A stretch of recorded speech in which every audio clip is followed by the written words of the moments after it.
So Arby's. Arby's is disgusting, but a lot of people love it. All right. I mean, I'm gonna be honest. You could hate all you want, but Arby's actually used to be good before they made mystery meat the main stuff. But if you went to Arby's like back then, like 2000, I want to say like 2019 ish, they actually had something called the pizza slider. I used to get this like almost at least like 3 times a week as like a kid.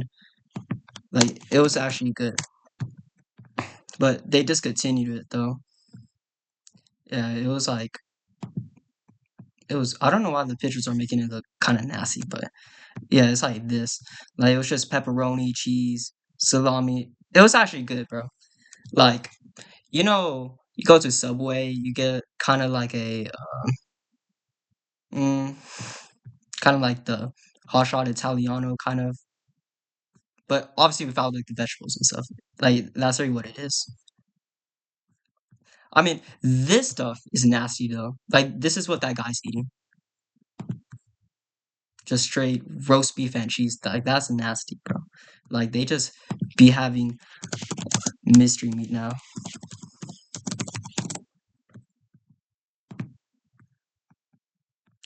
Like, is there just the social media, bro, that ruined it?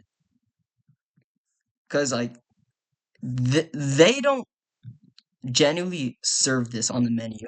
Like that's like the secret menu stuff. Like Arby's is truly like not like super bad, but everyone just makes it look bad from like TikTok and stuff. But like, like oh my god, like that's actually nasty though. But all right, let's get into Oh my god. In the fast food industry, there's no restaurant as controversial as Arby's because it seems like people either love Arby's or are unable to comprehend why anyone would ever eat here. Images I mean, I know that there's like a billion people that made the same like video hating on Arby's, talking about Arby's, whatever. But Arby's truly like isn't like super bad as everyone makes it look like, such as the Meat Mountain may fill you except with for ravenous this. hunger Wow.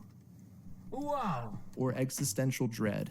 For those of us in the dread camp, it comes as a surprise that Arby's is still around in 2025, pushing the same roast beef sandwiches and interrupting our nightly programs with, We have the meat. this may shock you, but Arby's is doing well, very well. They have 3,600 locations. Okay, there's like a Arby's like probably like 3 minutes away from my house. Dang, like at least like 3 minutes like away from my house, and every single time I go there, there's like nobody there. Like the only cars there are the workers, which is like three. And plus, they have like a big tall sign reaching up into the air, like how every single restaurant has, and it's just always like it's just the odd one out. Like it's like the only one on the street that's like flickering and stuff. And last year, they made over $4 billion and sold 140 million roast beef sandwiches. If you do the math, that comes out to almost 400. I mean, yeah, I said Arby's is not even that bad, but I personally haven't even ate Arby's ever since they discontinued that pizza slider and stuff.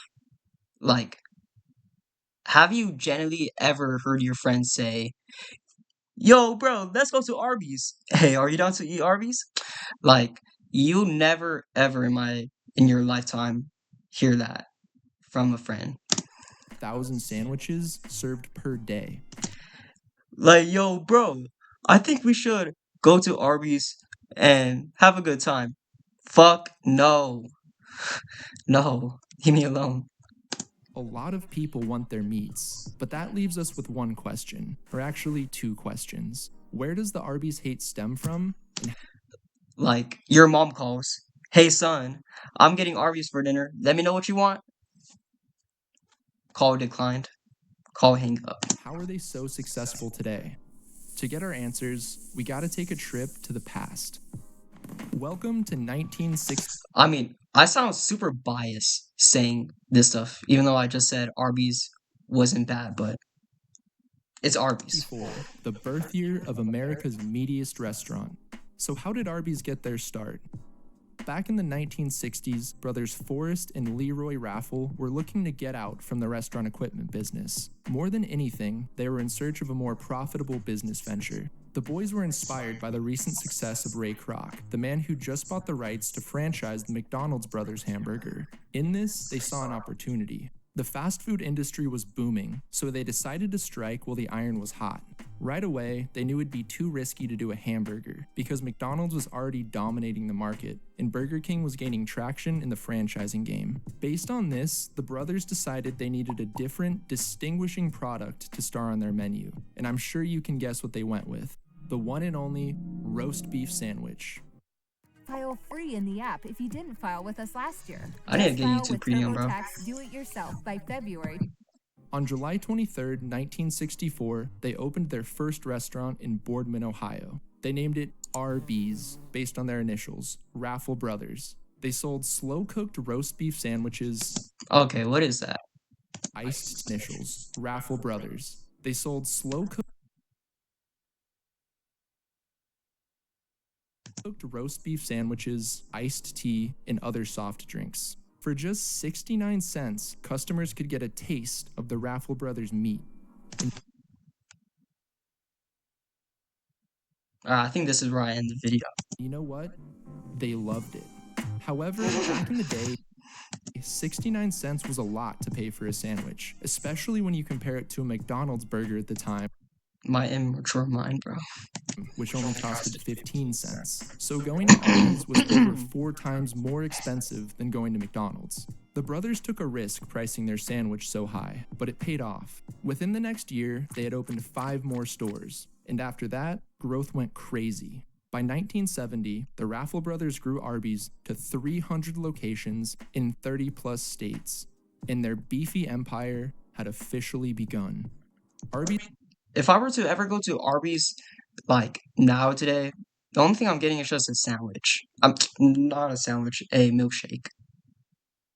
Why did I say sandwich? The sandwich will be the last thing I'll get. grew bigger than the brothers ever could have anticipated. But, like, a Oreo milkshake, you can't go wrong with that.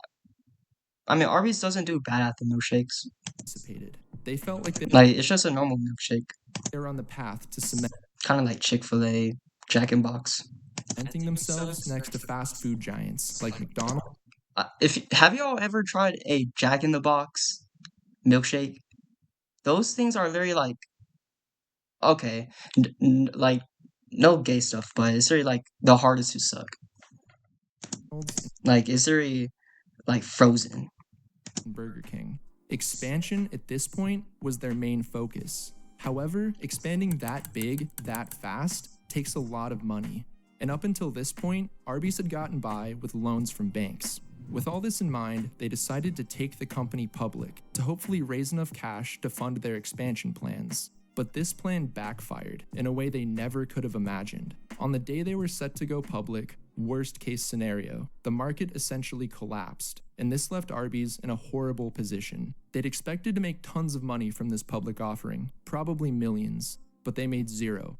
Nothing. Eventually, they could no longer pay their bills, and things only got worse from here. The banks who'd previously loaned Arby's money to help keep them afloat came calling to protect their investment. The banks effectively took over Arby's and fired 125 employees at the firm's headquarters and slashed services to franchises. Franchisees became so frustrated to the point where they stopped paying royalties. The company was falling apart at the seams. In November 1970, Arby's filed for bankruptcy.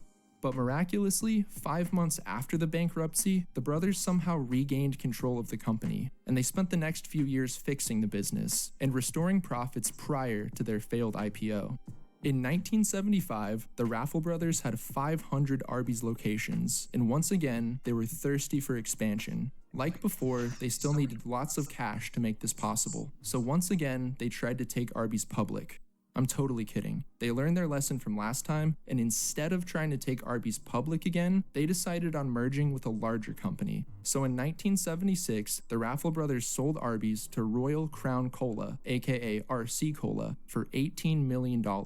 During these next few years, the brothers remained involved with operations, and Arby's saw huge profits and sales increases. They added on another 300 units, which brought their grand total to 800 locations. Arby's was a money-making machine. They were at the absolute top of their game. But later Yeah, until they discontinued everything that was good on their menu. that year, in 1979, the Raffle brothers decided to leave the company. They ended up retiring as multimillionaires. Yet, this left Arby's in a strange position. The Raffle brothers were responsible for the success of Arby's up until this point, and now they were gone. By 1983, things were in a state of disarray. Without the brothers, Arby's was lost, directionless. They even deviated from their tried and true roast beef and started serving hamburgers in order to compete with McDonald's and Burger King. But in 1984, a man named Victor Posner obtained Arby's via a hostile takeover of their parent company, RC Cola. Posner then appointed a man named Leonard Roberts as CEO, and Roberts began attempting to breathe life back into the company. As soon as he came aboard, he began making necessary changes at Arby's, with a focus on their menu. He realized that the roast beef was what made Arby's special. That was their niche. So he returned to the roast beef only menu and also added some specialty items. He also tightened up their quality standards, which set the menu and made Arby's special. That was their niche. So he returned Okay, like just seeing this, just like to the roast beef only menu and also added some specialty items. He also tightened up their quality standards, which set them on a path towards growth. By 1989, they had 2,000 locations that made over $1 billion per year. At the time, this made Arby's the 12th biggest fast food chain in the industry. Today, Arby's has a whopping 3,600 locations all over the world. Even if you're in Egypt, you're covered. Alright, so what's up with the Arby's hate and where does it all come from? There all comes from TikTok. seems to be something alive in the collective consciousness of American TV viewers, and that's discussed over an Arby's meat sandwich. This is probably due to the endless Arby's references in pop culture that have slowly bled into our subconscious minds for decades. Based on my research, the first significant jab at Arby's came from The Simpsons in 1998. In this episode, the children find themselves shipwrecked on an island, and the situation becomes so desperate that one character says, I'm so hungry I could eat at Arby's. Oh my gosh. This seems to be the origin of poking fun at Arby's, at least in pop culture. Why does a dog have human girlfriends? People do crazy things in ads, like eat at Arby's. And of course, Family Guy got in on the action. Hey, what's going on in that room? It's a focus group of Arby's executives watching us eat.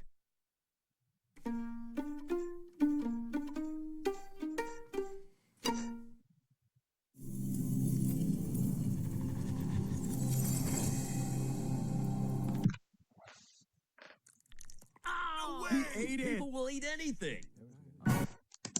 Don't get me wrong, like the curly fries used to be good. Like they're alright. He ate it. People will eat anything. Crocs and Arby's? Oh my God, you're making Meats. Arby's. We don't judge. We just hand out shaved meats. But never was Arby's roasted as extensively as they were by Jon Stewart on The Daily Show. Arby's. Isn't there anywhere else we can eat Arby's? Arby's with sliced something. Come on, baby. Travel down the road and back again. Yo. Shock and awe. All right. Okay, I don't like this guy. Cool though, responding with jokes of their own. One thing Arby's has What did that say? Arby's always Feel free to reach out. kept their cool though, responding with jokes of their own. One thing Arby's has always done well is know their place. They've never tried to come across as something they're not. In fact, they cleverly lean into their meaty reputation with goofy ads. Back in 2014, when other restaurants were chasing the popular health food craze, former Arby's president Rob Lynch said, "We decided not to do the same." Hi, I'm Rob Lynch. And instead doubled down on our reason for being: quality meats. Over the years, Arby's has dealt with a barrage of haters and jokesters and trolls. But at the end of the day, their numbers don't lie. They're successful and growing. Their goofy market. If you want a roast beef sandwich on the go, you have one option: Arby's. They have no direct competition in the fast food world, and this allows them to dominate, regardless of what Jon Stewart thinks. I personally Alright, like if I ever crave a roast beef sandwich, which I'm never not, I never even ever ate roast beef to be honest, I'll just make it at home instead of going to Arby's. find myself asking, At this point. who out there is fueling the success of Arby's? If you are one of these people, leave a comment below and share why. What are you ordering from Arby's in 2025? Okay, yeah, no, like that's just disgusting. Shoving your whole mouth into that sandwich and taking the smallest bite. And share why. What are you ordering from Arby's in Just watch. 2025? Thanks for watching, and make sure to subscribe. Arby's, you are making a mistake. Arby's is disgusting. Alright, that was a alright video yapping about Arby. Yapping about Arby's.